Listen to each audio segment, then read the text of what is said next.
It's like, oh, I gotta find the exploit. Dude, there's this guy that comes into work. I love him to death. He is honestly, he's a regular, comes every single day. When he gets off of work, off of the weekends, he does shift work at the rope factory. He goes, grabs 2 monsters, grabs AA batteries for his Xbox 360 controller, and like I don't see him until like 2 days later. He goes, "Need more batteries." I go, nice, yeah, you do. Jumps down and slides down the hill. I see shots going above his head. So she's like, oh, great, on her one day off, you're trying to romance this Pan Am chick. I'm like, honey, it's V, it's not me. Come on. Brought back some old Catholic school memories, did it? Oh, man, yeah, you just... Okay, you know the DMV sloth? I know you're going with this. Yeah, this guy. You're listening to On the Rewind. Okay, and welcome back to On the Rewind, broadcasting on Amherst Island Radio 101.3 FM, and our extended edition, and the whole podcast really is anywhere you listen to podcasts. That means Apple, that means Amazon, and that means Spotify, of course. Thank you so much for joining us this week, this lovely week. We are actually recording the day after the eclipse. Derek, how is your eclipse? Are you blind? Are you seeing me right now? I can't see you. What's going on? Yeah, I don't know how I got this going, but I think we've managed to get the call going. Looked into the sun a little too long. But no, it was neat. Not gonna lie, didn't know anything predominantly about the eclipse. So I didn't know when it was okay to actually look at it. And initially, I had a coworker tell me, he's like, oh yeah, just use your welding helmet, turn it up to the high shade, and you can look at it. I saw him do it with his. And then I got to do it with mine, but there wasn't enough light to trigger the auto shade, the auto darkening. Yeah. So I looked at the sun, and then I had to look away, and I had pretty much, like, arc strike, like, vision. So, you know, when you burn your retina a little bit, and it just kind of goes wherever you look, and I'm like, okay, yeah, no, that didn't do anything. And then he handed me, it's like I told him, yeah, the shader's not working. It's like, oh, do you turn it sensitive? And I'm like, yeah. So he hands me a pair of the glasses that already have the dark filter, like the ones that were meant for it. Go back to work for a little bit, duck out for like 10 seconds to take a look at it. I see it's like 3/4 of the way, and I'm like, duck back in. And then the last little bit of outing, everyone in the shop went out. We all kind of looked up at it. I saw people take their glasses off. I looked at them for a little bit and like, okay, they're not blind. So then I look up at it. It was just kind of like, who's lost their vision? Nobody? Okay. Yeah, I didn't know that either, by the way. I had zero clue of when to take them off and put them on and all that. I was too terrified, but I saw the posts telling you when it was safe after. Oh, yeah. Yeah. You know when it's most useful. Did you see that Instagram reel of the guy with the telescope? No. Oh, yeah. It's probably on TikTok too, but yeah. There's a guy, young kid. He's not, well, our age, so not young anymore, but he's looking through a telescope, and you see like the glare from the sun on his cheek as he's looking down. And all of a sudden, it takes like maybe 2 seconds, and he's like on the ground holding his face. It like, I don't know if it like... You need a special lens. Well, yeah, you need a filter on said lens too. Yeah, like, no, it... And they warned about that too. It's like, dude, don't do that. Yeah. But yeah, so you got to see it. Where I was, the clouds were pretty bad. I did get to see... the full, like, it covering it. I did not get to see the actual full eclipse, which kind of sucks, but it was funny. All the dogs in the town next to where I was, you could all hear them howling and going wild. That's awesome. Oh yeah, it was a little eerie, I'm not gonna lie. For those 2 minutes, it was something. It was something. I don't know. When you just look at the horizon and it's all like sunshine around you, and then, yeah, you're just in complete darkness. All the solar lights are on, and yeah, But no, Yeah. no, it was neat. I kind of wanted to talk and touch base on, I don't know if you heard, I think you did. People were like, some people, it was kind of like a far out there train of thought for some people that like this was going to be the end of the world or something like that. Stock up on water, stock up on essentials and stuff like that. I only really started hearing it maybe like 3 days before the eclipse. I didn't give it any real thought or attention of mine, but I always think it's funny that that happens with any major event nowadays, feels like. But yeah, you hear anything on that? Yeah, so funny that you mention it. So I saw this clip of a news anchor. I'm pretty sure based down in the States because they're covering, spot in the States. They showed how the last eclipse that was like this landed on a bunch of numbers of seventh day, seventh month. There's a 7 in a year, whole bunch of sevens. Went through Salem, like all of the Salems were the perfect spot to view the eclipse as it happened. And Salem's like Latin meaning the beginning. And then this year's was going through all these towns that I can't remember that it was a long name with a D that specified the end was the original Latin meaning. That is awesome. Oh my god. And Okay. it had a bunch of sevens lined up, or like a different bunch of numbers lined up in Yeah. it. Or not a bunch of, like whatever different number Yeah. Too was many in the case for coincidences. it. Yeah. Yeah. And then, and then the anchor just kind of like, huh? I love it because he's like, oh, this is kind of interesting, huh? And then you don't realize that Mary Sue. And then the people just take it so far. Oh, There. they go absolutely wild with it. And like, I don't know. I always, yeah, it's so funny just hearing that. And then the first 5 minutes after the eclipse, it dawned on me that like somewhere there were people that are like in a bunker right now. Yeah. And they're emerging and they're like reading the news of just nothingness. It's gonna be funny if we have one of the situation where they're in the bunker for 20 years and then come out and then found out for like the last 20 years nothing went wrong. Right? Oh yeah. God, yeah. What is that movie? Cloverfield Lane. Yeah. I always think of that when the whole movie you're like, nothing's happening. They're just kind of going crazy, and then then the whole thing actually happened. But spoiler alert, I guess. There's this next Netflix show called Loudermilk, and it's a movie about like an AA group in a church. Yeah. And the old guy from the group is in there because he was an alcoholic, but he thought the world was going to come to an end, and he made this bunker that should not have worked. And like they found him because the FBI thought like someone buried a mass grave in there because there's a heat signature coming from. It's just the guy and his chickens. Aww. In this little like I don't know closet of a bunker. Yeah. That he built. Huh. Watching reruns on a VHS. That's If they so open it up, he's funny. like, "What year is it?" Oh my good lord.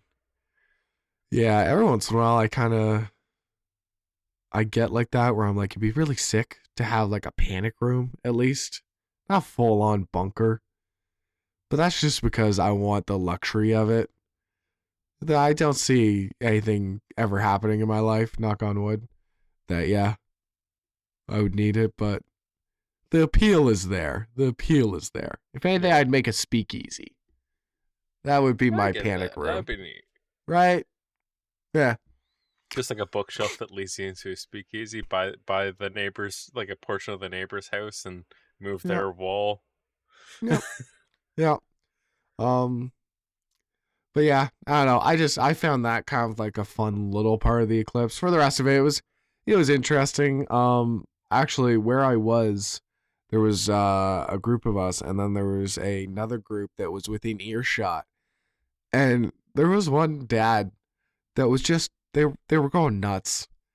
They were just like, because you see it on your glasses, and you see was it the moon was going in front of the sun, and as it was going, you hear, "Oh yeah, oh yeah, let's go, let's go."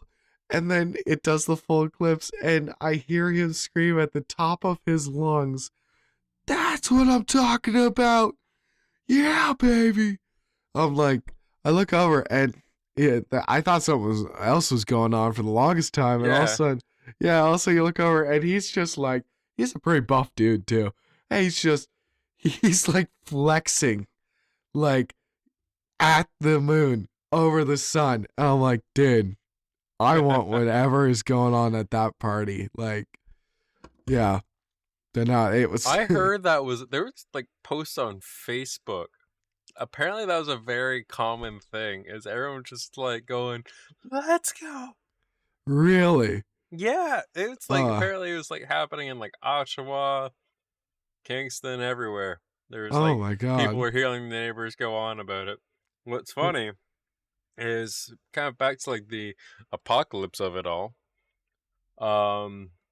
You remember during COVID how like insane everything went there? Yeah. Well, the Niagara Falls region declared a state of emergency, and not everyone knew exactly what was going on. They Really? just knew it was a state of an emergency. Oh my People God. acted wild. Apparently, there's still like stories developing that we'll probably end up reading off next.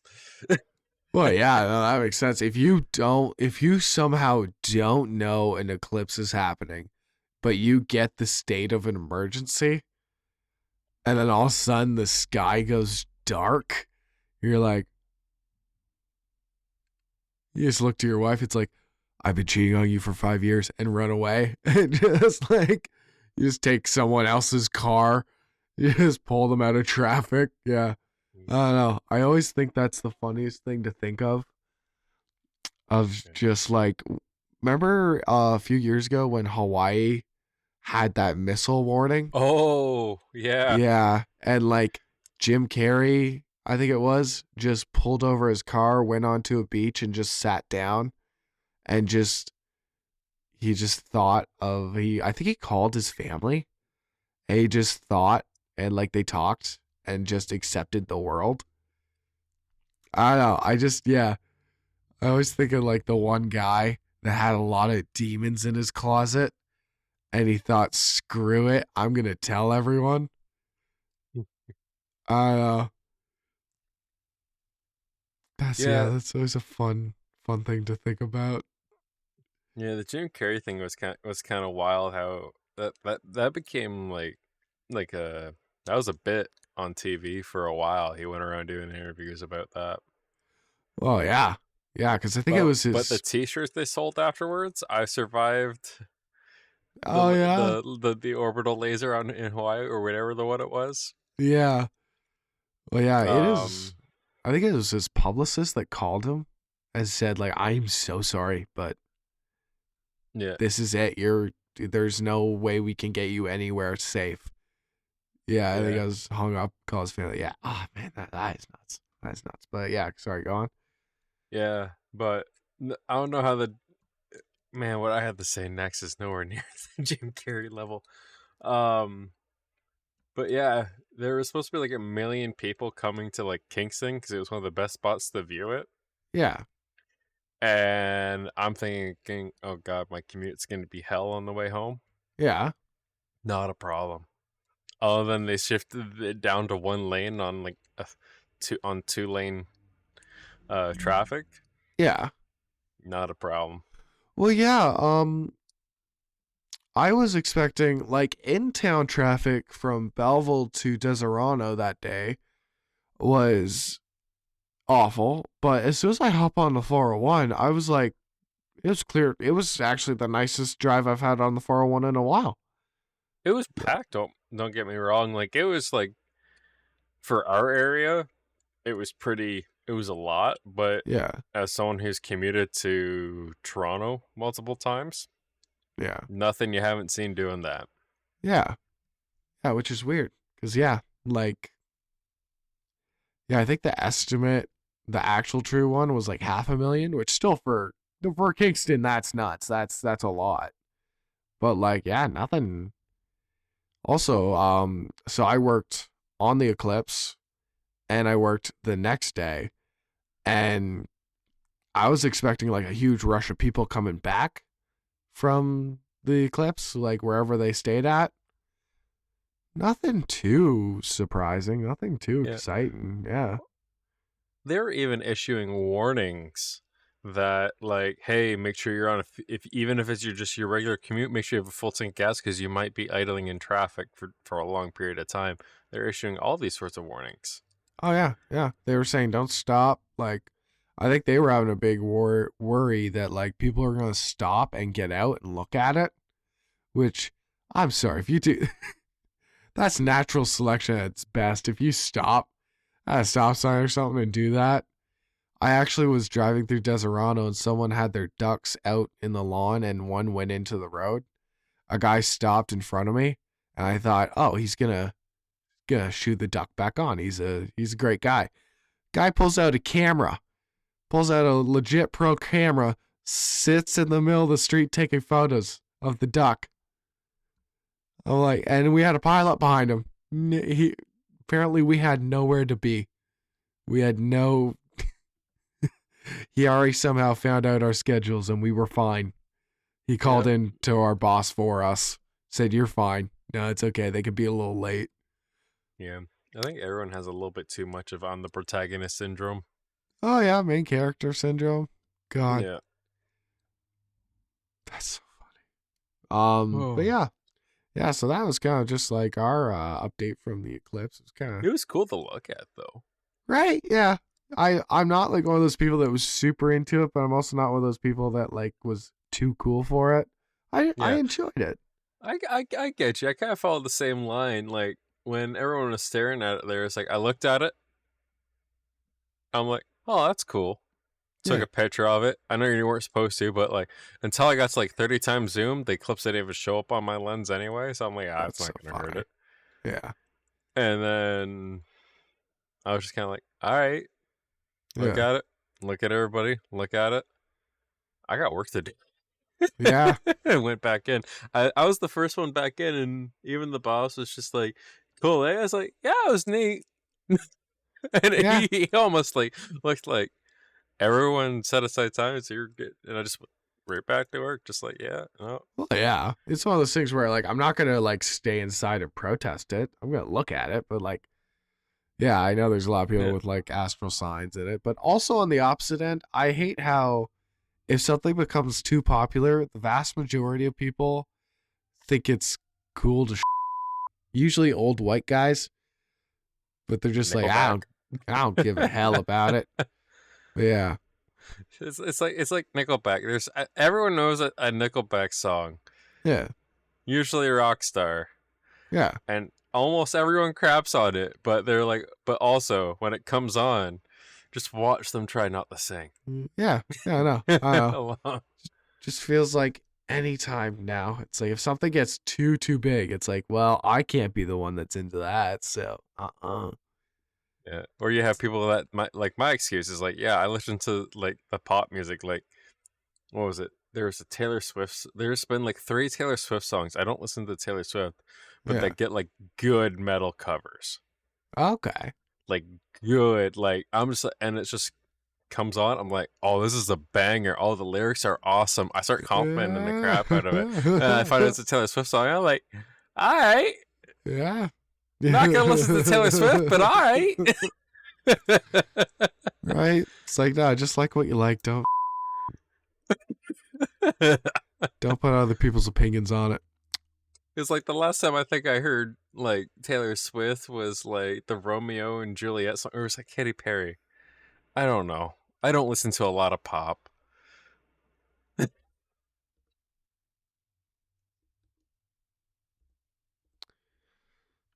But yeah, no, it was kind of interesting. Oh, what else? I think you have an announcement on a fallen. Well, just like the eclipse only comes once in a long time, had a very long tradition come to an end. As everyone knows, I am a nerd. one of the biggest nerds you'll probably ever hear in the media platform if you listen to this show or tune into any form of my content. Arms of an Angel, cue now. But I had this group that I've been playing D&D with and all sorts of tabletop game. Adam and his significant other even joined us there for a bit of a campaign too. And you had a good time with that, right? Oh yeah, great group of guys. Yeah. Great group of guys. Yeah. Yeah, and just like the storytelling that we had, honestly, probably better than some of the movies and books and everything else that's out there today. Anything better than what Disney's done with Star Wars in the last 10 years. Sorry to cut you off. How long was this running? Oh, like 8 years. We've had this group going. That is nuts. Yeah, but Wow. I get it. Just the burnout. He want our DM who graciously hosted all the sessions practically without any complaint. And even went as far as the last thing to grab new source material out of pocket, and then I also contributed through some additions later on. We tried the cyberpunk thing, but long story short of it all, thank you, Scott, for lifetime of men. I have a hard time not swearing while talking about D&D. Yeah. But honestly, like through some of the darkest times, through some of the best times, through some of the crappiest weeks I've ever had, there is always hate. I got Saturday to look forward to, D&D night with the boys. And while that's come to an end, all I can say is thank you for the good times. I know even every single one of us that reached out after you said that you kind of needed to put the brakes on it and you didn't want to set false expectations that it might start again. Just like, Yeah. y'all gave us a great time and a time to bond. Like, there are some stories there that I'm going to remember probably better than any movie. Oh God, yeah. Oh my God, yeah. Yeah, Like, special. I have so many fond characters, memories, interaction with everybody else's characters. Like, we had, even our characters had kind of a weird double dad Yeah. kind of story yeah. dynamic by the end. Yeah, it's one of those. Yeah, it's like Scott was a bar owner. Felt like he's like he's your favorite bar, and it's closing down after a while. It's kind of weird. Yeah. Or going out of business, or he just sold the property or whatever. Yeah. It's like, oh goddamn, it's I a bittersweet moment. I just like it's a little sad because like we had like the last like preamble session. It was just kind of like it was ended of a middle of a heist. Or not kind of middle of not quite the middle, but the setups leading to it. But we essentially had like the beach day episode equivalent as our last session without us knowing it was going to be the last session. Yeah. Which, I mean, it tracks. The actual times we've finished the campaign and not just, all right, we've come to kind of a natural conclusion. Here's the recap of what these guys' futures are. Yeah. But no, most of mine end up owning the bar and becoming the bar that the adventurers stumble upon. But nah, man, that lots of great memories. And I've known Scott, oh god, it's been years, because initially it all started off with me being the DM. Okay. For about a year. Yeah. And then once that came, he's like, hey, I want to run one. And then it kept happening. He just ran the rest. Yeah. There was no, like, I think Frank stepped in a couple of times. Yeah. To run a short one. Well, yeah, man, he has a talent for it. Scott. Oh, yeah. I never was on one both Frank. of them do. Yeah. But I will say Scott's got the planning and the brain for it. But yeah. Yeah, no. Those are... Oh, I just wish we had like a properly recorded like library of all the stories and stuff like that of all that happened, because like those are some really good memories that I'll share for a long time. But I'll leave that as that. Thank you, Scott. You've done wonderful by us. I hope you had as much fun as we've had. I always refer to you as the Dark Souls version of a DM. and I couldn't have been possibly more wrong in some aspects. You always almost killed us, not quite killed us. Yeah, he was I've very now played forgiving. under other tables where they have just like, yeah, no, you're dead. Yeah. Yeah, But he he was always wanted very to give us a nice. challenge. He always wanted to make you work for that story. Mm-hmm. But Yeah, it was not. also funny. There was so many times where I'm like, I would love to hear this story. Sometimes I'm like, yeah. I don't even want to play. I just want to call Scott and just hear the stories because yeah, he always made great ones. Oh yeah, we started out like, I think the one that hangs with me so much is the one with, I forget Rafe's character's name because he always comes up with some I weird know. ones. I know. I always just called him I don't Ray. even think that one was that weird, but it's just like there was Bjorn, my character, Scrap, which was Frank's, and then he was an engineer. We ended up having two others join in and then quit 2 episodes later. We had this weird thing where it was always me, Frank, Wraith, and Scott. And Scott Yeah. was running the show. So we always had like this like 3-man group going. Lifers, yeah. And it's like, yeah, no matter what's going on, how crappy a week, month, day, whatever, we always had Saturday. Yeah. So For people that can't see, Derek is full on bawling right now. oh yeah. But no. I'm just trying not to swear. Yeah. It's hard. Because it's one of those things like, it's not the D&D that I'm passionate about when I'm talking about that. It's the good times, the memories. It's getting everybody to laugh or going the ho ho ho, or oh, you got me, I'm gonna get you back. Yeah. Oh, it's the people. Yeah, it was the people. It was the stories. It was the times. Yeah. Like, essentially, when I first moved out, every single place I had lived in, I had played a session of D&D with that group. Well, yeah, you think over 8 years, you're like, oh my God. Yeah. Yeah. Yeah, no, that's not. I think actually, Kale and I were engaged when we were still playing. Were we? I think I remember. I think that was shortly after. Oh, damn. Okay. I do remember at one point there was one big life moment that we did tell them at one point. But anyways, yeah. Yeah, no, it's just, yeah. I can only imagine with 8 years of doing that. It's like, yeah, they've been with you for a lot of rides. And yeah, especially, I don't know, it's, I know you're more akin to this, but it's the first time I've ever really, really talked with someone who I have never met in person. I'm like a grandmother when it comes to online interactions, where like I usually do not talk to people I don't know. I have small interactions maybe, but for the most part it's like it's interacting to meet up. Yeah. Yeah, like I have never. Yeah. Yeah. So yeah, that was always weird to me, where I always had a very huge yearning to see what these people look like. Cause in my mind, I put everyone in like an Adonis, like Tom Cruise body or something like that, or Chris Hemsworth. I'm not gonna lie. Sure that's what they appreciate. Oh yeah, no, I'm not gonna lie. I literally do that with almost everyone I meet. And yeah, their expectations are set way too high. Yeah. Yeah, I've just put them into celebrity bodies every single time. But anyways, you're just like, oh, he sounds like he has a beard. Yeah. Just the biggest baby face you ever seen or something. Yeah. And it's weird to ask for photos of people. Because I think Scott would just send a photo of just like a random elf or something like that, or sure no. he'd oblige. No. It's just funny. We all exchanged photos the one time.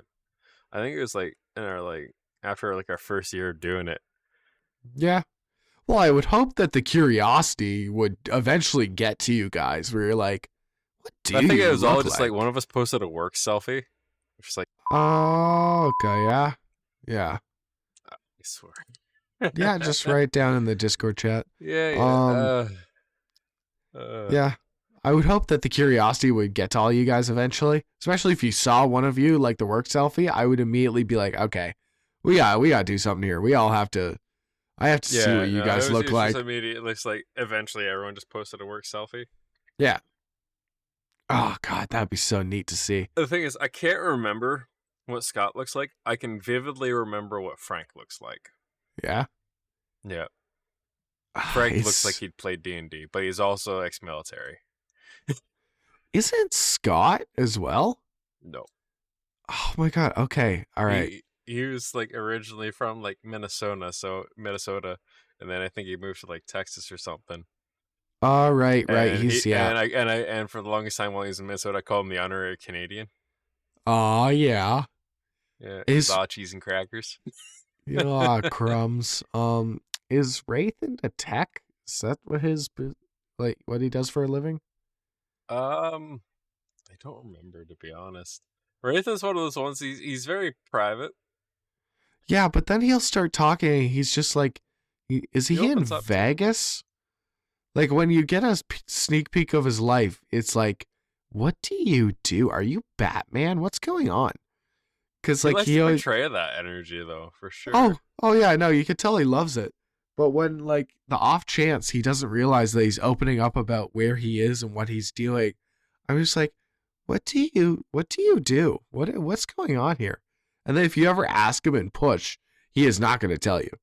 He won't tell you because he realizes that he's talking about stuff. It's like, what are you hiding? But where's the Batcave? But anyways, I think he does that specifically just to maintain that mystique.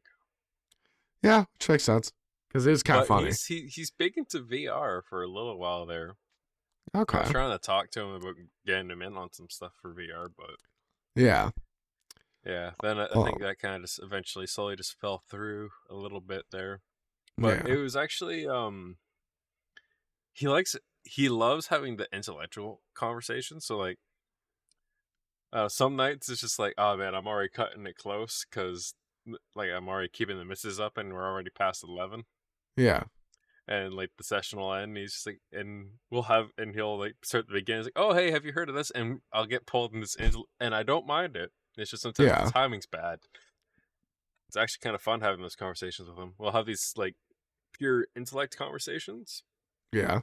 About we've gone from everything from like politics, governments to just different tech industries that's going on.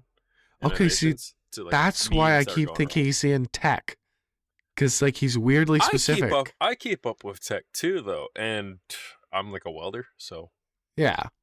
Oh god, I think it might just be out a hobbyist. Yeah, I don't know. Now I need to know. But anyways, yeah. See, this is why I don't do it. I get too invested where I'm just like, I don't know. I need to know who you are. Yeah. But yeah. Crazy times. Speaking of augmenting yourself, since our last campaign was Cyberpunk, I heard you got a leg tattoo.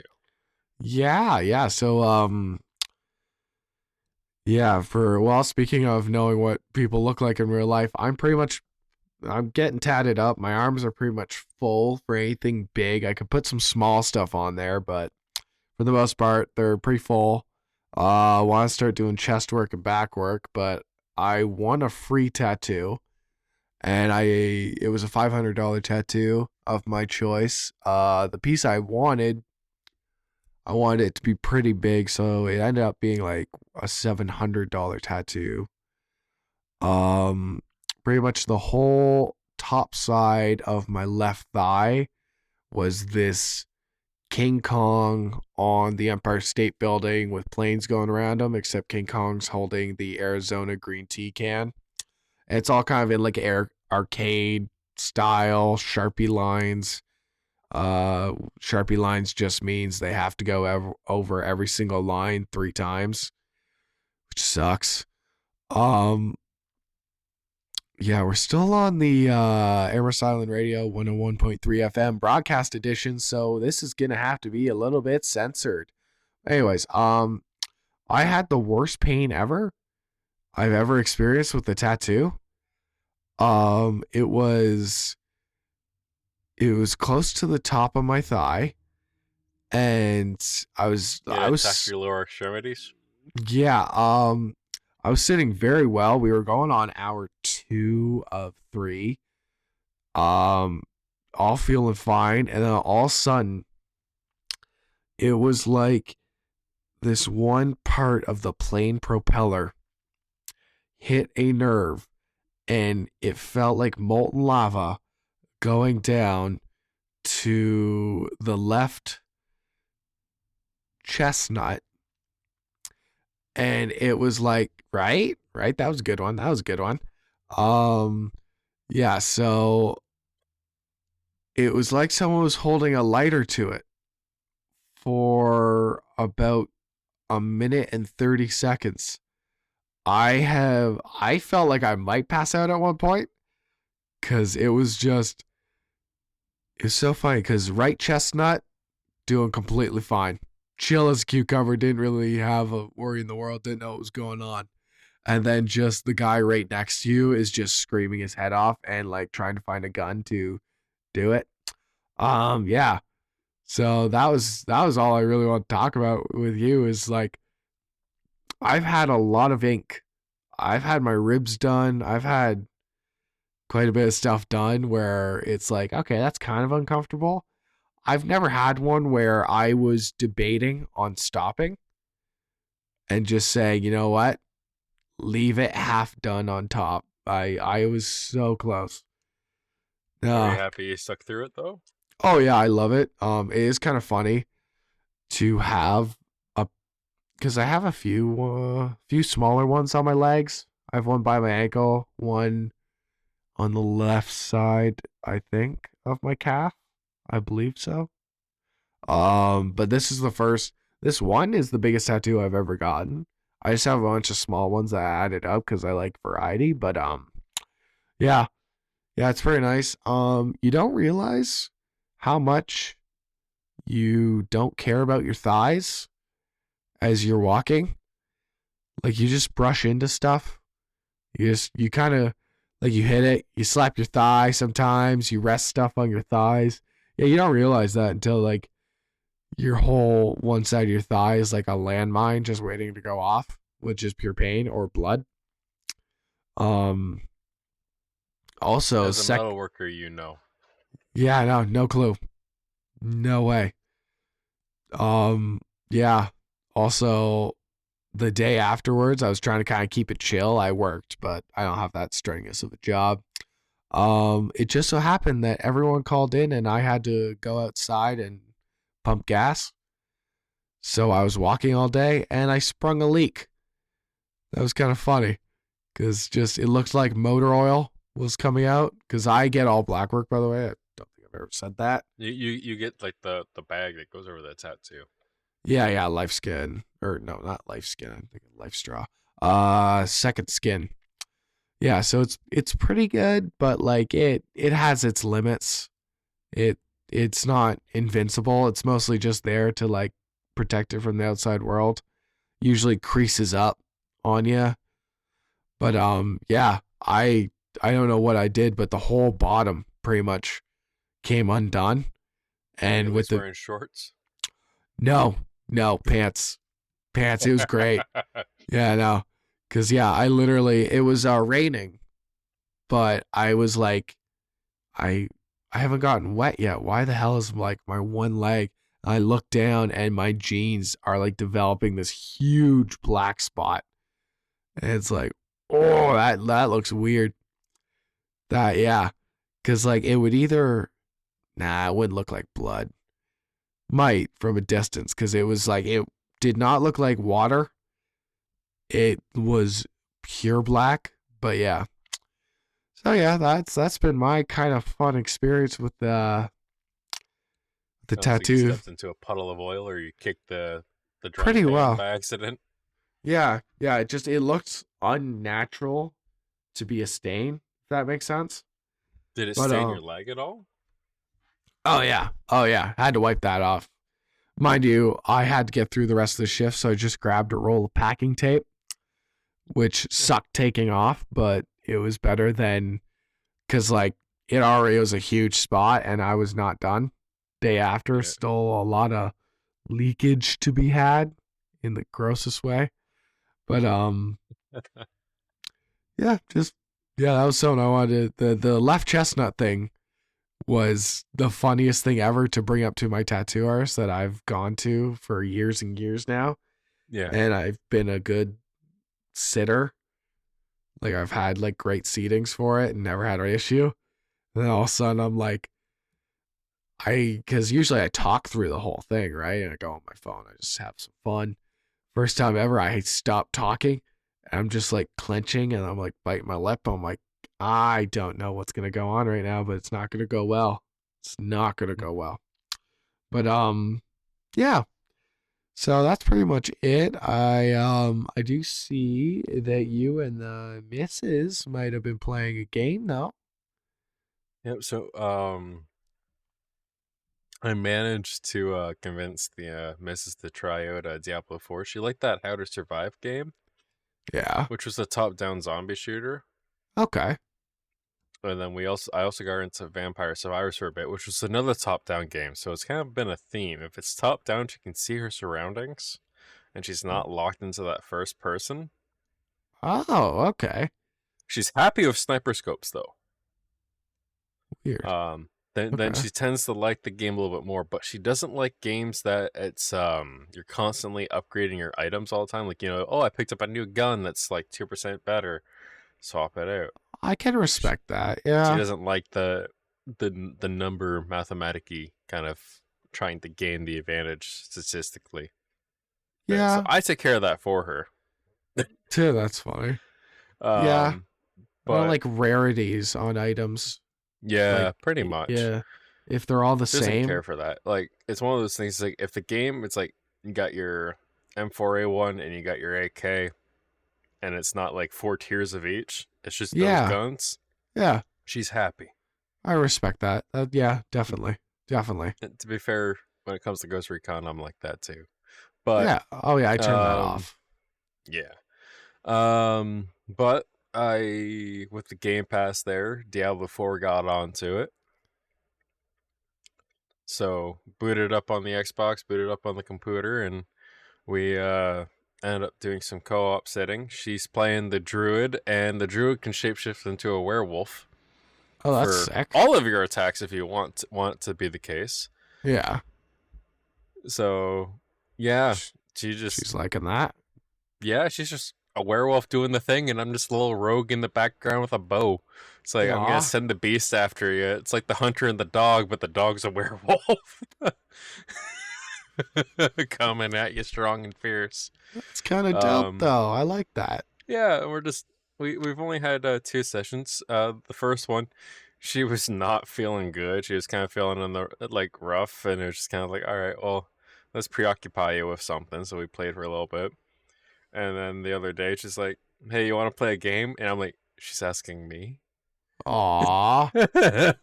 Isn't that the best feeling? Nice.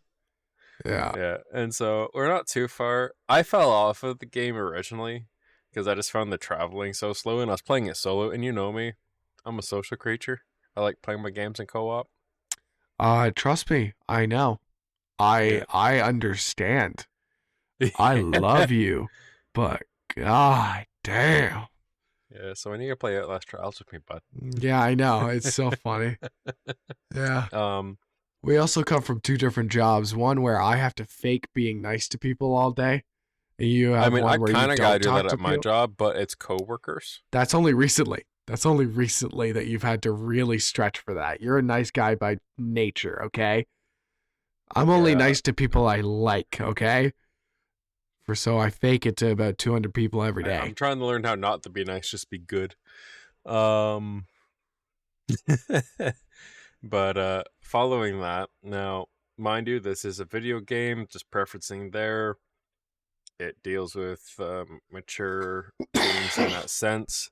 They originally had like a bar simulator. It's a simulating games. They have Thief Simulator, Bar Simulator, Food Truck Simulator, you name it. But a while back they did a drug simulator, which made you a drug dealer in the UK and like one of the Britain blocks. And now they're coming out with Drug Dealer Simulator 2, which is kind of like a Florida, Miami kind of vibe. Okay. And it's up to 3-player co-op.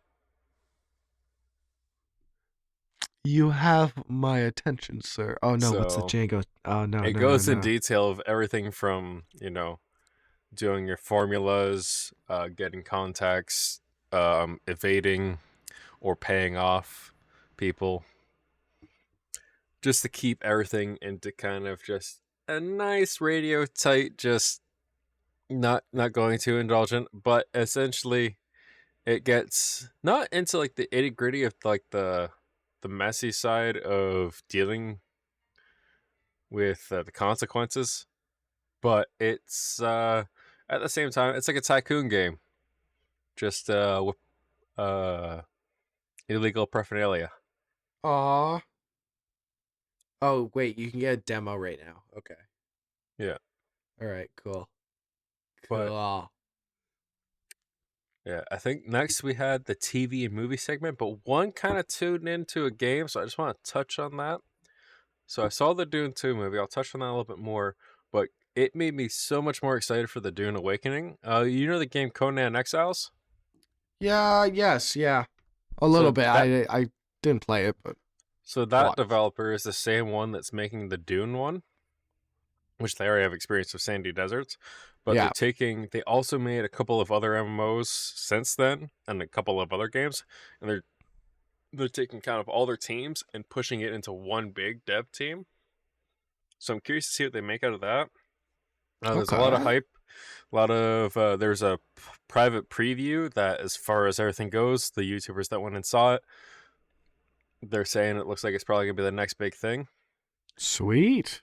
Kind of topping onto Dune 2. I know you haven't seen it. I don't want to spoil it for the audience, but Yeah. Yeah. I'm into you it. know what the Star Wars like first three movies were for like our parents and our grandparents. Yeah. Yeah. I think Dune's trying to. I'm not sure if they're actively doing it well, but they're trying to do that, and they're doing it better than Disney's currently doing it for this generation. I like that. I like that a lot. Cause yeah, They're doing better than Disney. I'm not saying it's perfect, but they're doing it better than Disney. hard to do right now, but I respect it. All right. Yeah. Yeah. Though I will say Star Wars traditionally had a lot more action, and this one seems to be a lot more tension than action. Yeah. Yeah. I did notice that with the first part where like I wanted so much more, but then it was doing a lot of world building, and I can respect that. Yeah.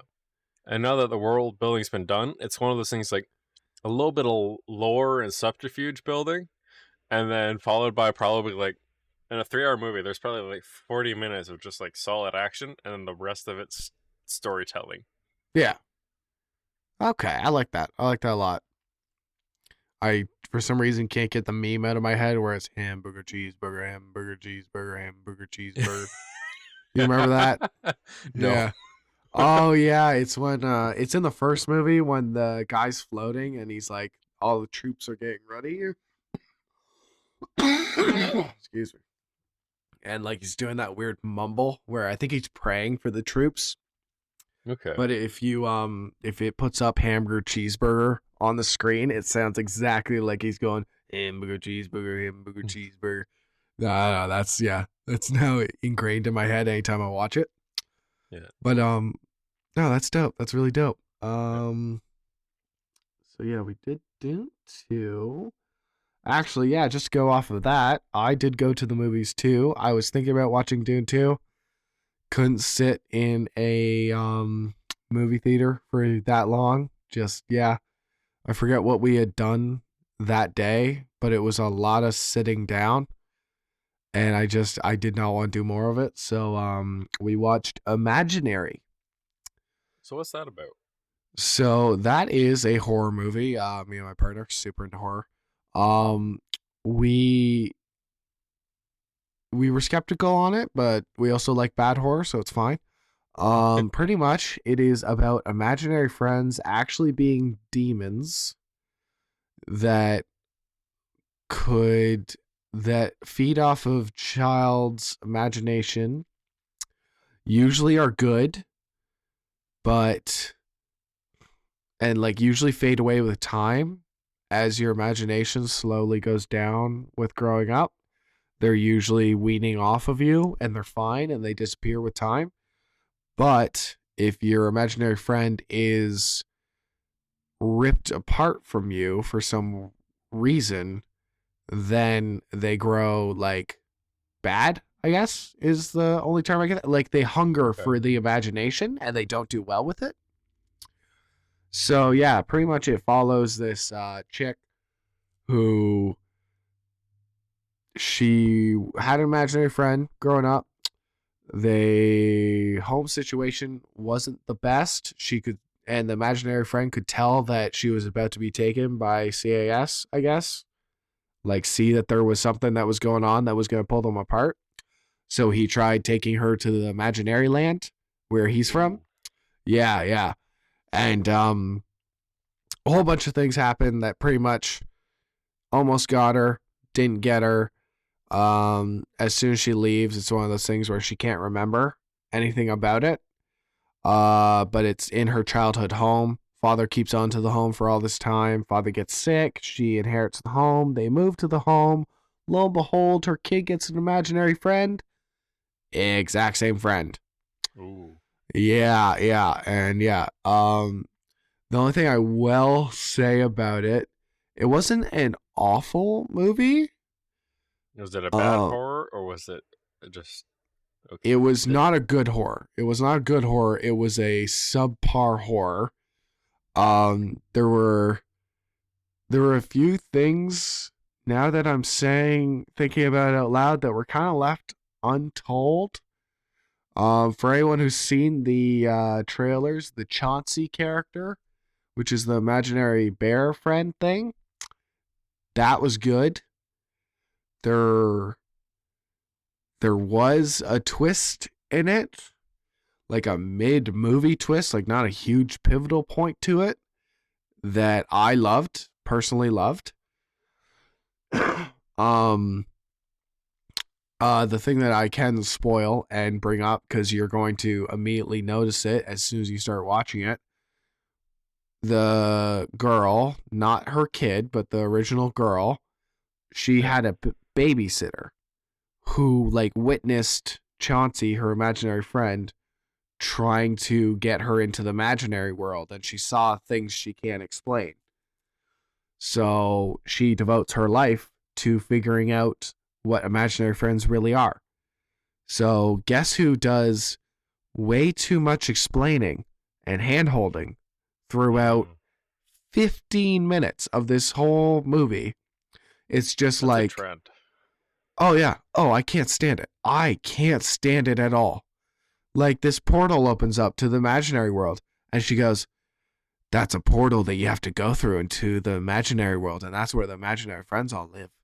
And it's like, hey chick, it's a blue door and like there's goop and weird stuff happening on the other side. Kind of picked up it's a portal to somewhere else. It's not going to the garage. Thanks. And like it's every single thing. Like, yeah, it's like you need something that hurts you to create this this spell or something like that. And she goes, it has to be something that really hurts you. It's like, yeah, kind of saw that on the list. Literally a list written in crayon. And like there's one point where it's like it shows a bear in the mother's drawings and Chauncey the bear that the daughter's been going around with. Yeah. So the babysitter goes, your imaginary friend's name was Chauncey, and the music goes da da da type thing. And it's like, yeah, kind of picked up on the fact that it's the same imaginary friend, man. But like it's that for 15, 20 minutes of this hour and a half movie of just yeah, you're rooting for her to die because it's like it feels like filler because they're going on so much about this. And with that, we are going to end our broadcast edition on Amherst Island Radio 101.3 FM. Please join us on Spotify, Amazon, anywhere you listen to podcasts. We're going to extend this episode a little bit for you, cover some things that you probably didn't see coming, including a huge announcement on a TV show that we are so excited for. Welcome back to On the Rewind. Okay, and welcome back to On the Rewind. You're on our extended edition. I pretty much just finished up my thought on this imaginary movie on our broadcast edition on Amherst Island 101.3 FM, and now we're kind of just going on with our kind of TV movie segment. We do have an announcement about a TV show that we are super excited for, but I do know that there is a fan of Shangri-La Frontier. That is correct. But before we get into that, just to talk back a little bit into our movies, what got you to go to the theater? I can't believe I am forgetting what we were doing that was making our day miserable enough that I thought, hey, do you just want to go to the movies? And to boot, go to where my partner used to work? Because, yeah. I think it was the fact that we were kind of just having a meh type of week, and we just so happened to have the day off together. And I think it was one of those. Which day did you end up going? Sorry? Which day did you end up going? I'm gonna have to ask her, because for some reason the whole day, for maybe I had an imaginary friend and I now forgot everything, but I remember specifically not wanting to go to see Dune because I had already been sitting so much, and I did not feel like doing tattoo. My tattoo, the day of my tattoo, which would have been last Friday. That's when me and my missus went to the movies. That's so funny. So All our right. reasoning was she asked, or she didn't really ask. She's like, I'm craving movie theater popcorn, and she doesn't really ever crave popcorn. Yeah. But she's like, I want movie theater popcorn. I'm like, Yeah. okay, you want to go see a movie? Yeah, that's and then pretty we easy. couldn't agree on a movie, but she's just like, then we ended up coming upon the options were, what was it? Kung Fu Panda 4. Almost I haven't there. even I hadn't even seen the third one yet. So, Oh yeah, I like it. I'm a fan. I was just kind of like, all right, I gotta watch the third one before we can go watch the fourth one. Yeah, And that's fair. then there's Dune 2. And actually, she's right here. 1 second. She wanted to see the Godzilla versus Kong movie. I thought I went that too. That's fair. Were you? Yeah. Sorry, was it Boulevard or was it in Kingston? We went to Kingston. Yeah, fair. Yeah. I remember it was. I think it's actually my left chestnut that made me forget everything about that day. Well, to the extent you can say your left ball sack. Oh yeah, my left nut that fucking killed for my tattoo. Yeah. Just heads up, if anyone for some reason was not picking up on that, yeah. So anyways, that's why I didn't want to sit for 3 hours for a movie. It was because I had just finished sitting for 3 hours for the tattoo. That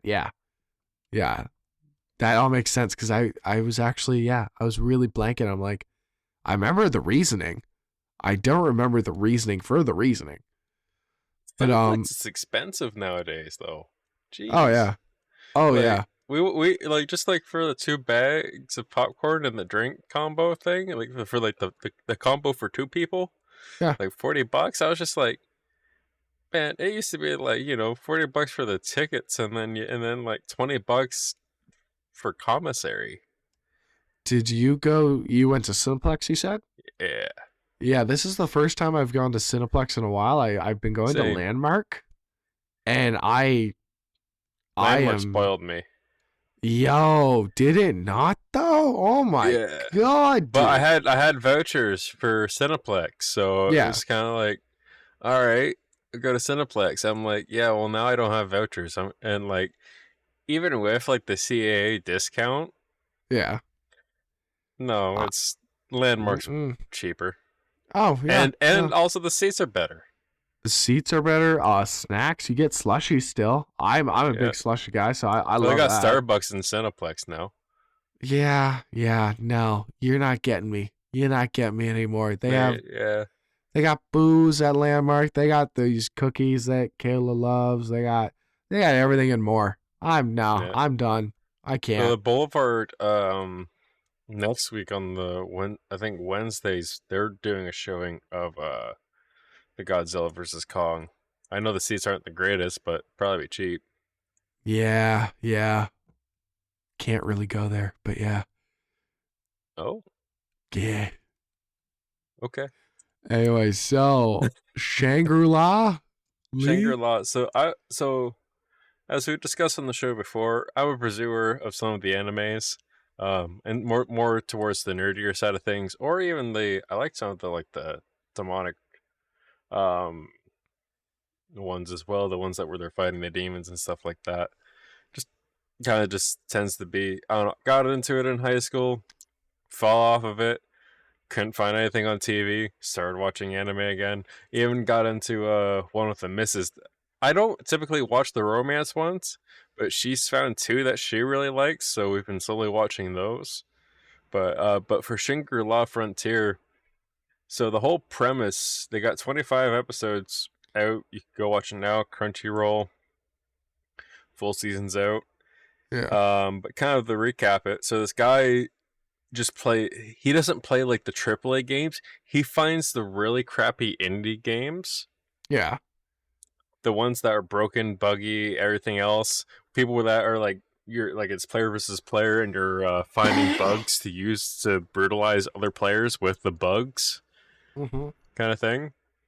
And I think the first episode, the premise was he beat this one game who has a nagging princess just because like at the very end of the game there's a split-second frame and before the credits where her hitbox goes down, you can actually hit her.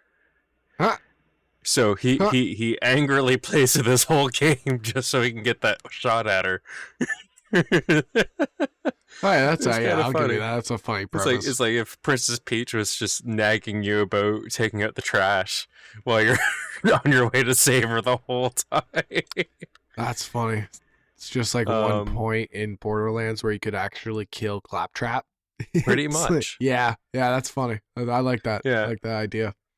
And so, but then he ends up finding, he's like, all right, he's out of trash games to play. So there's all these ones from these people that he knows that are playing it. It's this it's the holy grail of MMOs and whatever. It's the most polished game there ever is, etc. And he tries it, and he's just like, I don't want to waste my time with the character feature. And there's an accessory feature where he puts on a bird mask. Okay. Right? And then he ends up running into this boss encounter. Everyone's looking for this boss because it's a rare encounter. And he gets halfway, gets marked with this curse that makes it so he can't equip any armor except for on his head. So now he's just like practically a naked guy covered in scars with a bird mask playing this MMO. Oh my goodness. Okay. And it just becomes this weird kind of quirky, like it's quirky. It's got some like gamer humor in it. And I'm not saying like you gotta be like foaming at the mouth and man diaper WoW player like MMO kind of humor. It's like if you've played video games on a weekend for like an hour or with the boys, you're gonna get a hoot out of it. Yeah, some casual gamer humor, which is nice. Yeah, but he's kind of tryhard. It's kind of like that like early college kind of like lifestyle where it's like, okay, I did everything I gotta do today. I'm gonna go grab a crap load of monsters and game tonight. Yeah. Kind of. Oh my god. That's the mentality of this guy. It's like, I gotta find the exploit. Dude, there's this guy that comes into work. I love him to death. He is honestly, he's a regular, comes every single day. When he gets off of the weekends, he does shift work at the rope factory. He goes, grabs 2 monsters, grabs AA batteries for his Xbox 360 controller, and like I don't see him until like 2 days later. He goes, need more batteries. I go, nice. Yeah, you do. He just Yeah, that's the guy you're watching in the anime, pretty much. Yeah, no, he's cool. He's a real chill dude. Works hard for his money, so yeah, he's Well, neat. that's what a lot of us like. Yeah. We're adult gamers, work a full-time job. That's Yeah. some That's people how, watch movies or binge TV. Yeah. We do that, and sometimes we replace that with video games. Yep. Yeah. No, it's like relaxing somehow, which I don't. Yeah, people sometimes don't get. But then you also play like the try-hard games that are like, that's like, Yeah. how are you relaxing? It's like, honestly, I don't know how to tell you. I play Escape from Tarkov. I don't know how to tell you how that's relaxing, but like, it's one of those. It's funny because everyone that plays it's like, yeah, no game gets my heart pumping like this one. You actually get real life adrenaline while you're playing that game, and you come out the other side. It's like, oh yeah, that's a good set. Yeah. I don't know how it works. Yeah, I'm kind of getting a fraction of that with Pacific Drive, where every time I'm like, I'm gonna have an asthma attack because I'm not breathing. I'm holding my breath this whole time, and my butthole's puckered. I am not doing well. I am barely getting through all this, but yeah. So what flavor's your vape? it is not Blue Slurpee. It is Blueberry Ice. So yeah, you're just not breathing the whole time, and when you do, you're exhaling blueberry ice. Yeah. God, yeah. It's cutting down on my smoking. That's all I'll say. Probably not doing me any better, but Is it though? Because you still maybe you're sitting down longer watching your shows. I don't know. When I was over, it was just kind of hit the vape, and then after like 10 hits of the vape, it's like, all right, time for a cigarette. yeah, I will give you that. Also, I was drinking though. That's different. That's drinking. Fair. Oh God, I drank so much with this guy I'm hoping to get a job with that I had to smoke Marlboros because that was all he had. It almost made me really think about quitting because I thought I had throat cancer or something the next day. Yeah, I have never woken up and been like, it hurts to swallow. I can barely talk. I am like dying from this right now. And they taste awful. I don't know how Americans even smoke at all. Well, you ever smoked out of a hookah? No. Yeah, apparently you're not supposed to do it like a bong hit. Oh God, yeah. I did my first time, and the guys I was with looked at me sideways like, "You're gonna have throat cancer." The way you're getting that. Are you supposed to It's just supposed to go. You're just supposed to fill your mouth and breathe it out. You're not supposed to let it pass the throat. Oh. I had a hard time learning that muscle movement for a while. Yeah, that's why sometimes with cigars I can't do them. Yeah, like I just especially smoking cigarettes. It's repeat. Just with your breath, right? So yeah. It's second. But you actually have to stop the half breath and then the hookah, and it's just like it's there for taste. It's like, oh, okay. Yeah, then why am I doing this? Yeah, like I don't was a good get time with those guys. Oh yeah, I know. Yeah. All right. I do. But that kind of. So that's the Shangri-La. I covered up one of the Dune early, and then you've got your movie bit. We kind of wanted to talk a little bit about something that's near and dear to your heart, though. Yeah. All right. So we are getting into it. Ladies and gentlemen, big announcement. You're not going to hear it in time because it is not scheduled till way afterwards. I mean, but clip this and upload it. Yeah, we actually could. Yeah, just super excited. The Fallout TV show is coming out April 10th. That is correct. You have to white out your calendars from 11th because they moved it up one day. The show is coming out. Amazon Prime if you have it. If you don't, sign up for it. Get a free trial because it is coming out. Full first season. All episodes. Don't know how many, but all episodes. I think it's 8. Nice. Oh my God, yeah. I can't wait. I kept telling my manager, which is also my mother, I'm not coming in tomorrow. I'm not coming in. She screamed at me. I said, I love you. I said, bye. I really don't want to go in tomorrow. I'm not going to do a lick of work. I'm watching them all, and then we're watching them this weekend. That's just how it is. I can't wait. I don't even care if it's bad. I'm just happy. I'm just happy to see more Fallout in the world. And hopefully this brings on a whole new merch line with more popular brands. I think after watching that, you're gonna give Fallout 76 another spin. A first spin, yeah, maybe. Maybe. I do hope that like Nikes or Adidas all of a sudden are like, you know what, we'll do a shoe for like the event or something like that. Like, I'm hoping that brands start picking up like that Fallout's semi-popular enough. You know how they do with like Garfield every once in a while? They've done it with Scooby-Doo. Yeah. If video games are hard to break into that though, it's really difficult to get in. So I'm hoping the TV show. I mean, if Last Avatar can do it, right? The Last Airbender, yeah, can do it. Yeah. So that's my hope with this, is that it goes mainstream enough that brands are like, "Okay, we'll do a few shirts, a few stuff, get it out in the wild, see how it goes." They'll have one household that buys almost everything, and that'll probably be mine. Gonna need a bigger safe. So yeah, I like it. Contact Vault Tech. Yeah. Oh my god. Oh, damn it. I'm glad you're on top of it, because yeah, that's awesome. Yeah. No, I just have the countdown open. So what was your first Fallout experience? First Fallout experience was Fallout 4. Yeah. Really?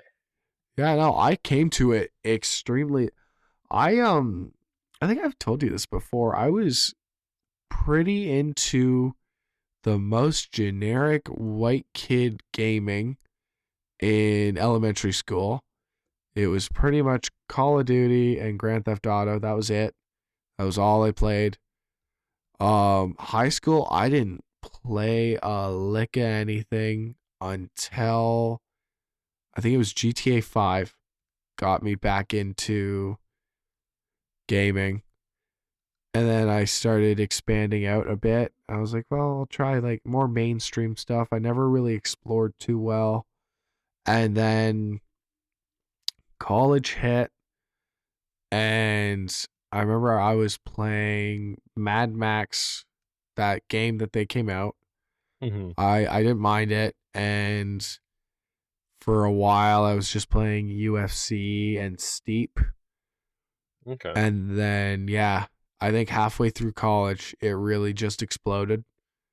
That I was just like, you know what, I'm pretty into gaming. I'm gonna see what's out there. I'm actually gonna start doing some research on stuff and like see like, because I was having fun, but I'm also like, I think I could be having more fun, if that makes sense.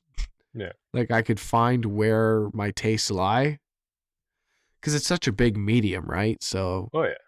Yeah, there's do you ever so think about much. going back and playing some of the classics? Like not just Fallout, but I mean like classic games, like. Well, like Sly Cooper. Well, Sly Cooper is one of them, but for instance, like Vampire the Masquerade or Half-Life. I think about it every once in a while, but then there are like I think we're spoiled, because I tried like the PS2, one of the Scooby games.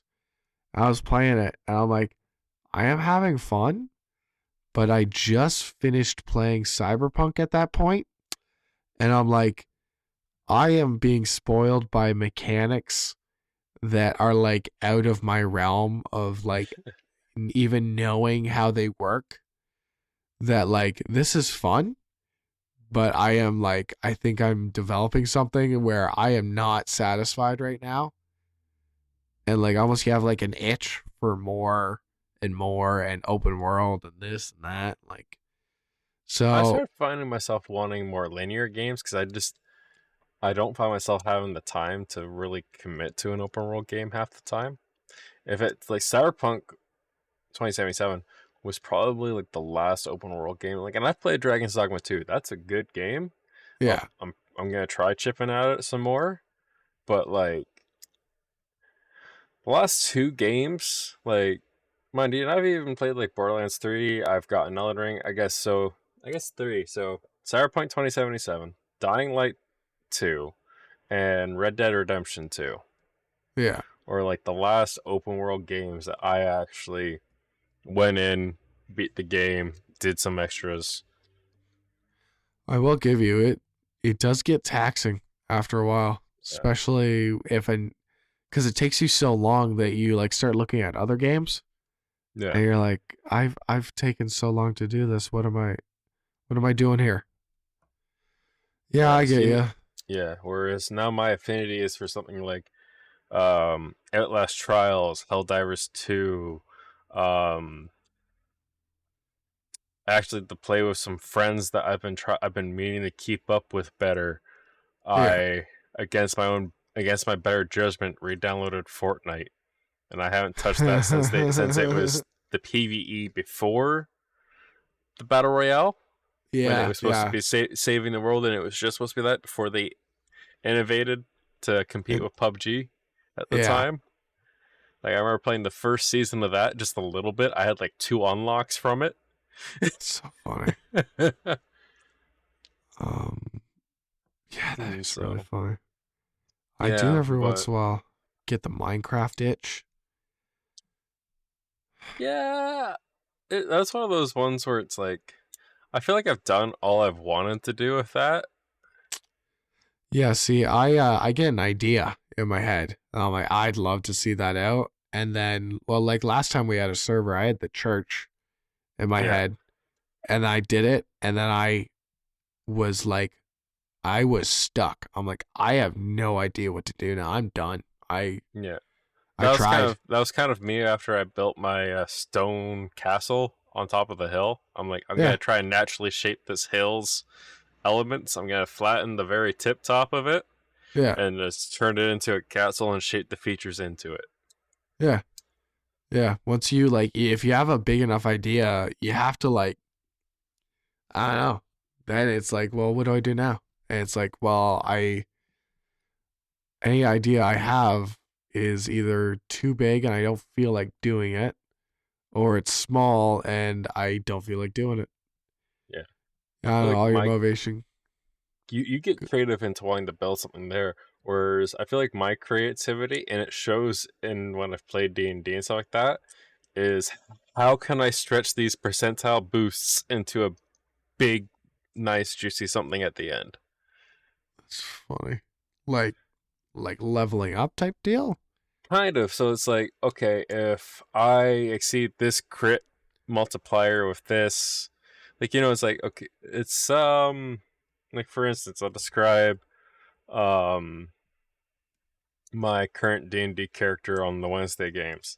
So it's right now I'm a couple levels short, or I'm a level short. It's one of those things like, okay, at level 7 the build comes online, and then one more level after that it just goes overpowered. So at like level 8, it's like, all right, we're now doing the most that we're gonna ever do.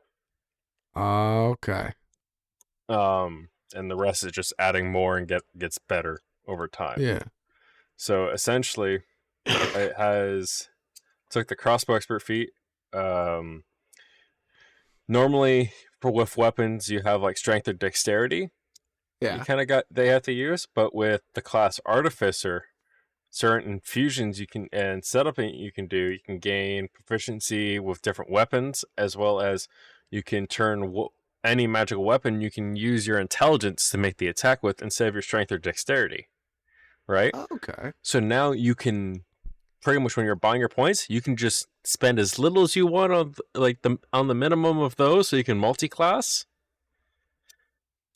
Okay. And then you can just go big dick with like 1 or 2 stats. So I got a little bit of dexterity in there, a little bit of constitution, and a whole bunch of intelligence, because that's all I need. Okay. Right? Because that's for hitting, that's for spells, Um,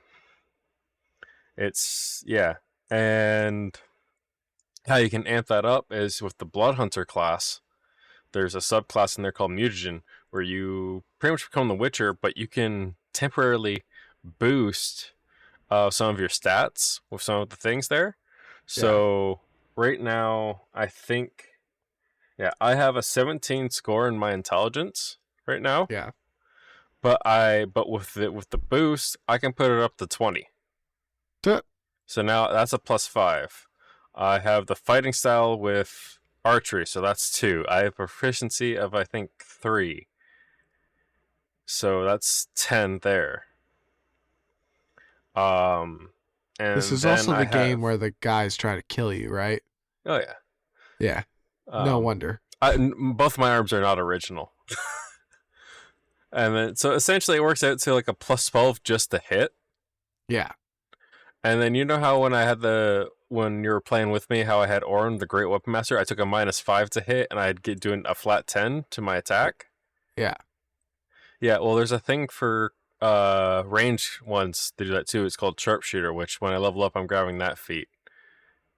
I think I have So -5, so I'm still +7, flat 10 damage, plus 1d6, plus 1d4, which that 1d4 will turn into a 1d6. So essentially 2d6 plus 10 flat. And a level after that, I'll be making 3 of those attacks. Okay. So Jesus Christ. yeah, the minimum damage you're gonna do is like 36. And that's per turn. And I'm assuming everyone else in your party is not close to that. Per turn? No. I like doing something that's sustained. So there's 2 things, something called sustained damage and then Nova damage. So Nova damage would be closer to what Orin was, where it'd be like you pile drive all your smites into one hit. And you have like, remember how I hit one ridiculous number? And then it was just kind of regular damage for the rest of the game? Yeah. For the rest of the combat? That's the way you go for Nova. But sustained, that's when you're like, okay, this is something I can consistently do. Yeah, which is good for multiple enemies. Because you know when you said you're like, okay, I'm making a gun monk, and I'm like, and then that got me brewed. Like, how would I make something like that? Yeah. And this is kind of where I went. Not just by the seat of your pants and trying to be funny. Well, the thing is that Scott always appreciated was I would make these powerful characters, but I'd always give them flaws in personality. Yeah. So, and I even told my DM, it's like, and I probably shouldn't have done this. Like, you know how you beat my character, right? He's like, how? You do too much damage. Saving throws. I have a negative in charisma. If you charm me, that 30-something damage is going towards the team. That's so funny. I tell him. That's how you lost all your arms. A little bit. Yeah, a little bit. That, and I on purposely made my negative charisma character a talker. He's a guy that wants to be the face but doesn't have the stats for it. I like that. Just super it was just like I gave dude. him flaws and stuff like that. Like, it's commonly referred to that my character is like, oh, don't listen to him, he's crazy. Like, my character openly talked about one god and another god's territory. Now, mind you, we were in Zeus's territory, and I was talking about our debt, or like about Hades, and then now, mind you, this is when I had one arm that didn't work, and I was missing an arm. And then the crowd turns to me, and I noticed apparently, and I wiggle both arms back and forth. It's like, I know where I'm going, and they all kind of like, oh, that makes sense. Yeah, yeah. Brush right That's off. funny as hell. But yeah, just openly crazy. Yeah. He's just a madman, and how I kind of do that is because the Blood Hunter, you're supposed to be like going into all his Mugen and like First Craft. And I just put it as into like, yeah, this guy just went crazy going into like tainted magic. Yeah. That was banned by his clan.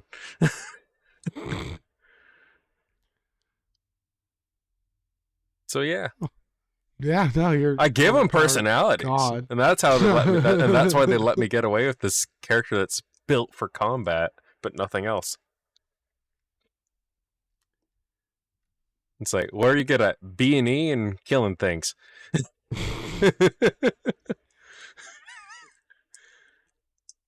I have But- no idea how to segment Segue? in. Yeah, I keep looking at it and I'm like, I remember. Okay, speaking of kind of action, kind of impact games, there's this one that I think it's a PlayStation exclusive, a Stellar Blade that's gotten a heated of a rap. Look at that segue, people. Yeah. It's only got 2 wheels on it, doesn't it? The motor's What just happened smoking. But anyway, speaking of smoking, so Stellar Blade has a Korean cheerleader, Lee Da-lee, who is the base model / cosplayer for the main protagonist, which ironically, you had IGN of France complain about the unrealistic standards of beauty that the game was based in. Now, mind you, there are some assets in the game, for sure. Wink, wink, nudge, nudge. There are assets. That is to be confirmed. But if you look past that, or alongside that, depending on your preference, you will find that it's a games game. Like, it's got action combat, it's actually got good parrying, dodging, it's got the skill system, and everything else that actually makes up for a solid game. It just also happens to use the mantra sex sells. And as far as I know, there's actually no actual scenes of such. They just have enhanced physics. Yeah. Yeah. Okay. But the big thing is that a lot of people were complaining about it, and it's like it's such a small game, such a small studio back and behind this, and it caused up so much of fuss that it's just like, oh, this is unrealistic beauty standards. Ironically, it's modeled after a real life person. Oh, that's sweet. Yeah, so it's kind of like unrealistic. It's like, well, you know what?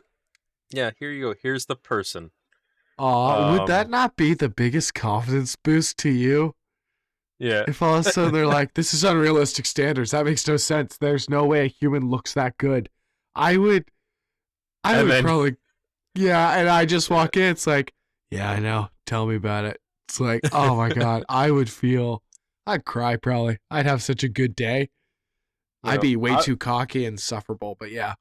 Now, while I was reading through articles on this and that how I came across the Korean cheerleader Lee Da-lee, there was a little clip of like one of her shoots at the stadium, or like practice. I'm like, okay, why not? While I'm reading it, I have it playing on the side, and I don't know how you cheerlead to essentially dubstep or electronica, but she pulled it off. Oh, that's cool. Like, and it's not even anything like bad or perverse or anything like that. It is literally, it's like, not good on you. Like, yeah, you are going to like high school cheerleaders there, or like you watch a game, like the football game, the cheerleaders there. It's like, it's nothing that bad. But I will say, Korea does it a little fancy. They get some songs in there that are like, it's not your alphabet. It is like straight up like, okay, are we going to the rave? That's cool. They actually make it, I don't know, to me, God bless you all. I know you're 10 times more athletic than I am, but cheerleading is always kind of like, okay, that's kind of neat. It's just kind of basic songs and cheers. But if you actually, but no, it was like full on, like, you know how like the Japan idols or like the Korean kind of K-pop thing that kind of blew up for a while over here and all that stuff. How they have a lot of choreograph. Yeah, it's like that, but you're not. I don't know what their standards are there, but I imagine I know Japan's idol system there. You have to be perfect on stage and off. Yeah. So hopefully the cheerleading's a bit more lax and they have an actual personal life. But no, that is cool. I like that. Yeah. That was kind of neat in that regard. But like I said, actual solid action game. It lets you choose how much of what kind of assets you want to deal with. Yeah. So dope. If you want it to be discreet, it can be. Oh, well, that's nice that at least they put the option in there for you. Yeah, but I just wanted to talk about it a little bit, just because it got like it was blowing up with just either everybody being like, it's actually a good game, or these are unrealistic standards. Yeah, God. And it sucks when it's a smaller studio. You're like, Yeah, they just need a break, man. It's a tough yeah, thing to get into. Just let them be. I yeah. don't know. But kind of on that, did you have a story you wanted to swing in there? I am looking at this Sweet Baby Ink thing and I'm getting super, super enthralled. I want to see what that is. Okay, so the Sweet Baby Inc. thing is so they're a consulting team. Okay. So about kind of cultural appropriate things and other sorts of things, creating narratives for um games such as like God of War Ragnarok, Assassin's Creed Valhalla, and some other games. Though what interesting happened is they caught a lot of flack for their most recent one, their more critically acclaimed involvement, which was the Suicide Squad Kill the Justice League. Yeah. Okay. Um, how those characters were written, they took a lot of credit for, and it kind of got a lot of backlash because a lot of the hardcore fans did not care for how uh, gameplay looked fine, but I think Yeah. the writing and just the way scenes went, like a lot of people were like, "Oh yeah, cool," but how they ended up killing most of the Justice League, they're really disappointed with how Yeah. weak they portrayed them. Um, Very, yeah. yeah, I just heard a lot about that. I haven't played it personally myself, but one of the higher ups at Sweet Baby Inc. found out a Steam user made a courier page of all the games that they were involved with, and tried to get that guy banned from Steam. I was seeing that and I'm like, and I'm trying to figure out what's the big deal? Don't you already have that somewhere in something? Like, would you not want to have your credits Yeah, on there?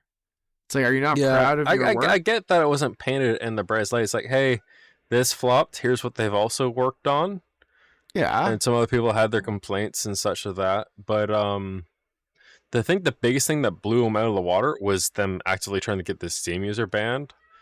But Which, what's yeah, kind just of people are watching this company for, I feel like, is they're calling it Gamergate 2, which Gamergate was also another consulting agency oh, that okay. Anita Sarkeesian was in, and she got involved in especially a lot of Sony exclusives and other games, and also I think infamously the Saints Row reboot, Which one? the one that flopped and killed the company. Oh, okay. Yep. Yeah, Okay. so she had a heavy hand in that game. But the big thing that happened there was they say they're non for profit, but kind of like the government, they take a lot of expensive hotels and restaurants and live it up on the company's dime, which Of inevitably course. killed their company. They Yeah. overspent and did not balance their budget because it did not balance itself. Yeah. Yeah. They actually have to be business expenses. Yeah, and to the point where like their accountant couldn't even keep up with how much they were spending. Yeah. God, I never understand how that somehow gets out of hand. It's like Yeah. maybe once on Christmas or once on And your that's not the game first launch. company Anita Sarkeesian has killed. Like, if you follow her name, every company that she's worked for gets killed that way. Really? Oh, Yeah, that's kind of she's got a little bit of a marker, but she's in the good graces of that kind of crowd, of that pandering. yeah. Yeah. So it's kind of catch two oh two or 22. 404 kind of thing. Catch 22, yeah.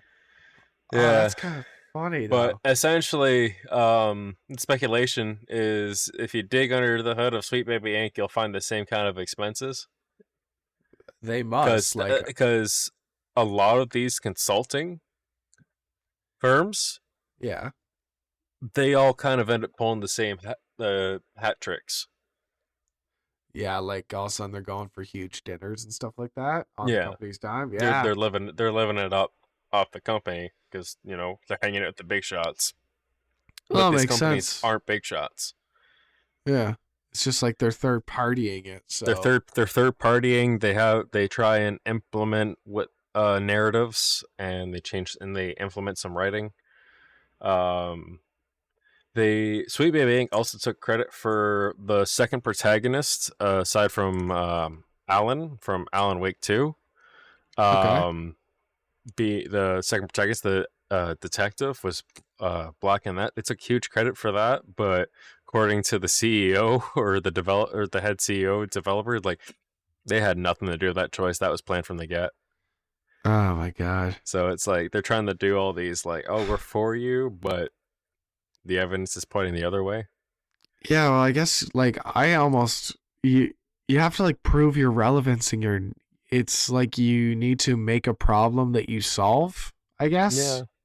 Like where it's just like, why are you necessary? It's like, well, we're necessary because we did this good thing. It's like, yeah, but like, I don't know. It just feels like you're trying to sell a service. When you have a company outwardly, like you claim something and then outwardly claims that no, you had no say in that.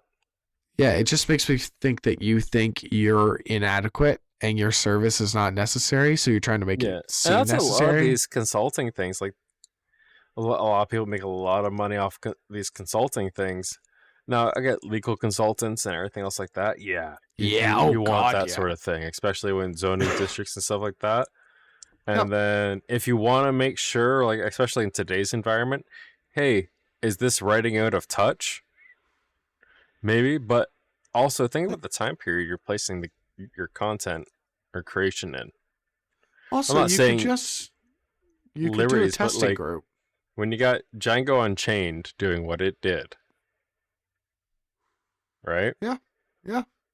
Still a great movie, but you could just do a testing group. I feel like, and get the same results as bringing in a consulting group because they all have their own bias.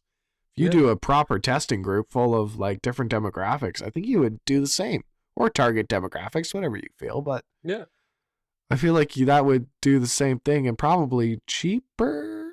And also you could bring in like one consultant rather than a team. Well, yeah, and that's going to run up your company expenses on dinners and stuff. It's like, I don't know. It's just, it feels like an unnecessary service, and they kind of know that, so they tried to portray that as well. It's like I just see it as just kind of like how, like, you know, what Disney's trying to do to Deadpool 3, right? All the controversy that's going on around that. It's like it's your consultants or these execs that would hire those consultants that are causing these kind of issues, and meanwhile you just want to see Deadpool 3.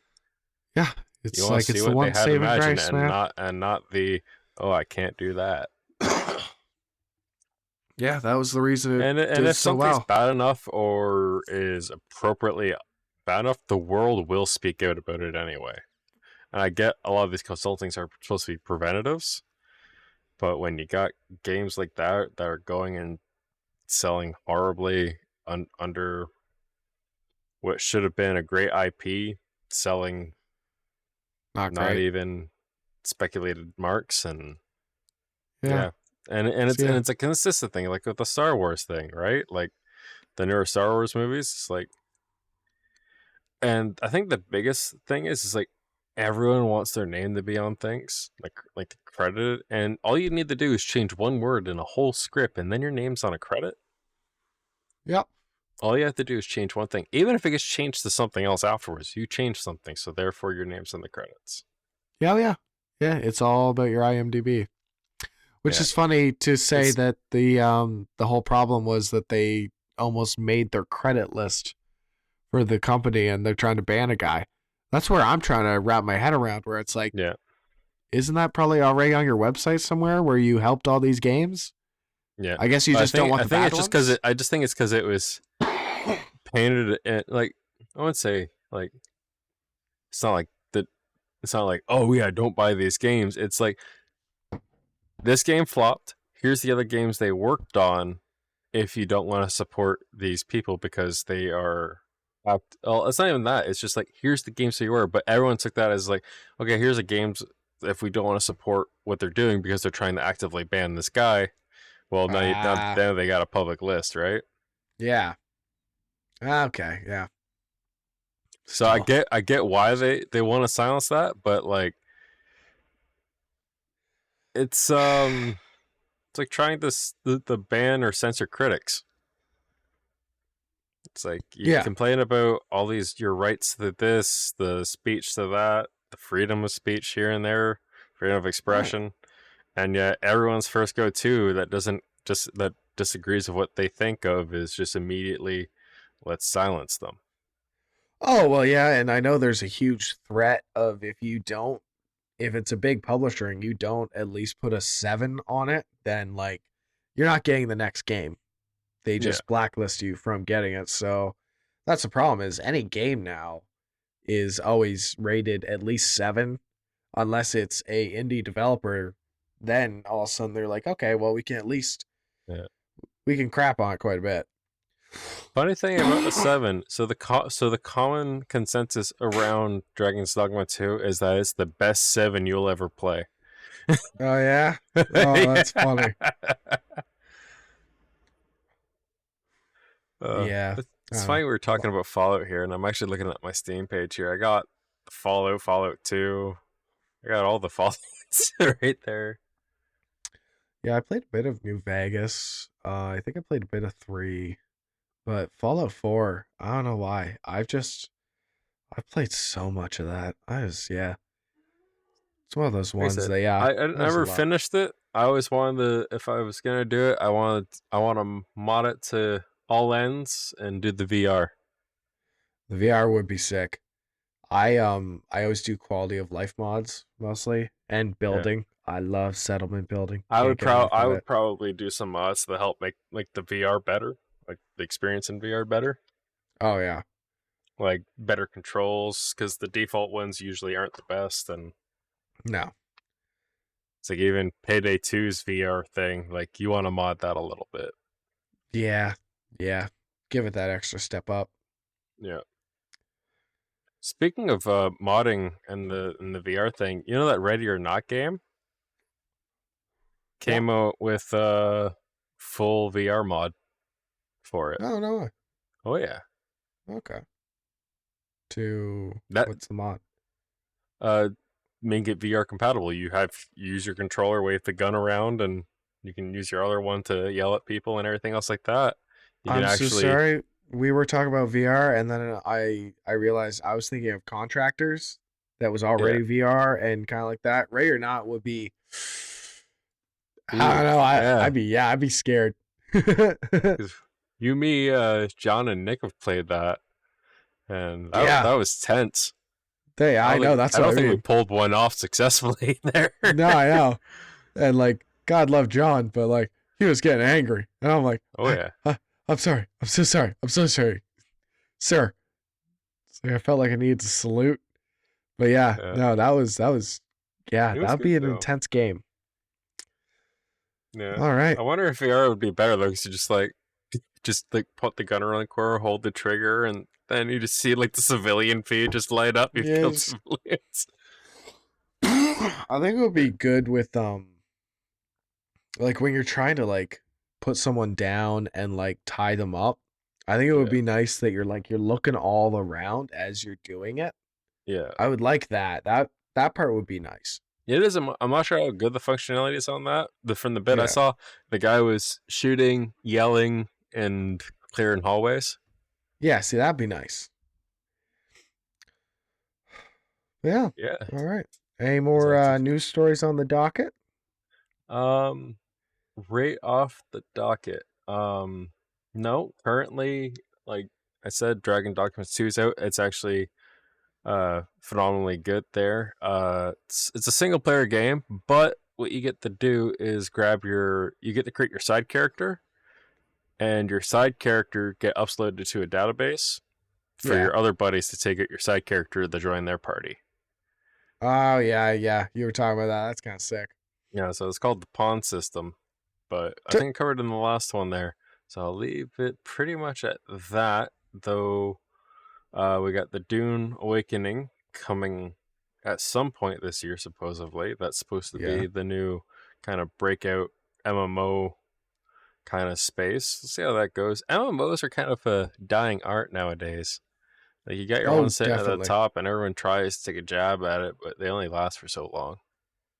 Yeah, because you need such a big player base to make it last. So, ironically, I think it's proven if you have a good enough IP, it'll last, because Fallout 76 still going strong. True. Yeah. Despite its rough start, it got updated to the point of where it should have been. Yeah. feel like a Fallout game, and now it's still going. Good for them. And I feel like the show probably will revitalize it a little bit. Oh, definitely. People are going to be going back. Oh yeah, even the missus has been wanting to download it and go back. I wonder if there's any like exclusive content right now. I imagine on the debut of when the show comes out, probably. Yeah, there's probably or something like the you season can get. pass after. Yeah, that'd be cool. But yeah, no, that's kind of what. Well, what have you been playing, if anything, lately? Honestly, not. No, like I played a bit of Helldivers. Not as much as I want to. I played a few rounds of Pacific Drive. Not as much as I want to. Got to Zone 2. I'll say that.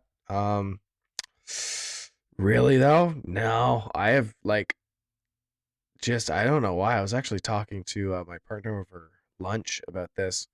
I'll like have full intentions to go on Steam as I'm driving home.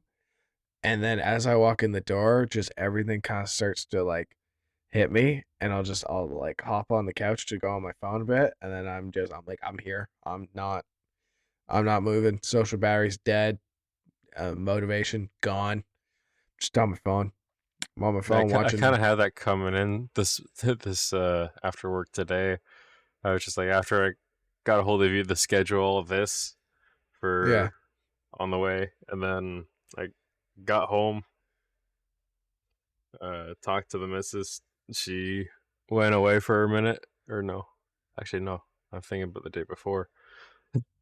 Oh God. But no, today I was just like, got in, said my haze, and I sat on the couch, ended up laying down and scrolled for a minute trying to find some stories there, and then eventually wandered up. Also, I guess one last thing I'll say this.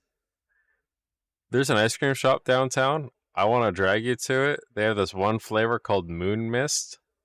I don't know how you're going to feel about it, but I think you'd like it. Okay. Is that the candy shop? Yeah. They got ice cream down there. Yeah. They just contacted me, cones. actually. Yeah. Funny enough, person that you gave my card to, I used to work with in Metro. Really? Not the lady you gave it to, but her right-hand woman. Yeah. Okay. Yeah, she just contacted me. Oh, did she actually when I gave her the card, she got a hold of you? Oh yeah, she looked up the whole website because we had kind of stayed in touch. It was funny. I was the tech guy to her, so like 2 years after working there, she contacted me to help her buy a PC for her kid because she wanted to get into PC gaming. So I helped her out there, and that was pretty well it. Yeah. Oh, awesome. Yeah. Well, hopefully that lines up with some work for you. Oh yeah, no, it'd be great. Yeah, kind of in talks with her about just what she wants to do. Apparently, there's a whole drama situation there, but we'll leave that out. But yeah. So if I think that's everything. We all right. Yeah, we just wrapped up the show. Thank you so much for listening. You've been listening to On the Rewind, obviously. I'm Adam. I'm Derek. And you're on our extended edition on Spotify, Amazon, Apple, wherever you're listening to podcasts. I think you already know by now. We're there. We broadcast every other Thursday on Amherst Island Radio, 101.3 FM. You can listen to it on the radio, obviously, if you're around. Or you can go online to their website, amherstislandradio.com, and listen to it on there, wherever you are. Thank you so much for listening. It's been great. We will see you in 2 weeks. Enjoy the new Fallout show, because me and my boy here are going to. That is definite. And probably the next episode will probably be us talking all about that show.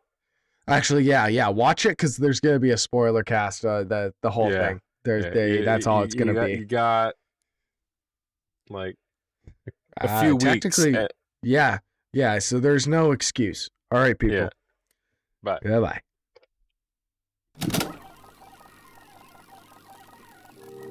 Thanks for listening to On the Rewind.